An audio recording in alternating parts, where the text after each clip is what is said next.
What is the state of the KMT right now, and what challenges will the new KMT chair be facing?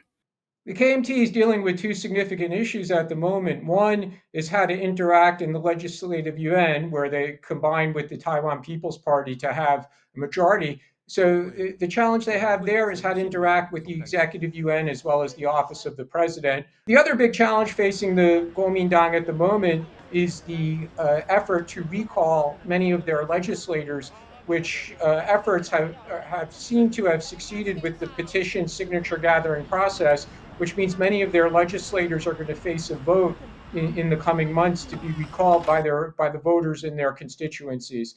So the new leader, or if Eric Ju Lee Lung continues as the leader, when they take office later this year, they're going to be dealing with the aftermath of that. And it seems Taichung Mayor Lu Xiuyan has wide support for the position.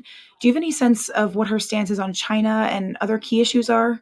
She's very cautious in what she says about China issues, for no other reason than it hasn't really been necessary to do so while she's been mayor of Taichung. She also hasn't revealed whether or not she really wants to run for the party chairmanship. She's being very cautious, as Taiwan politicians tend to be in these situations.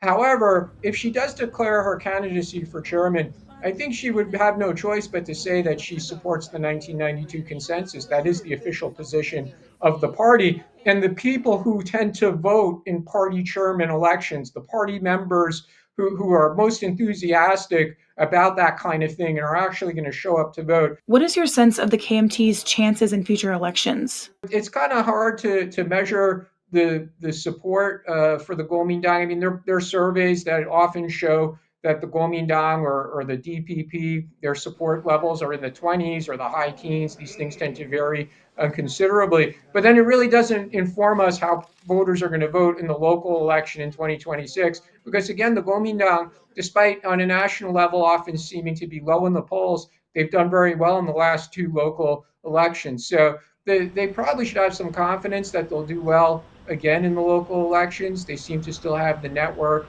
of local party organizations to boost their chances in that regard. And then let's not forget, 13 months after the 2026 local election, which will be November 2026, 13 months later, in January 2028, will be the next presidential and legislative election.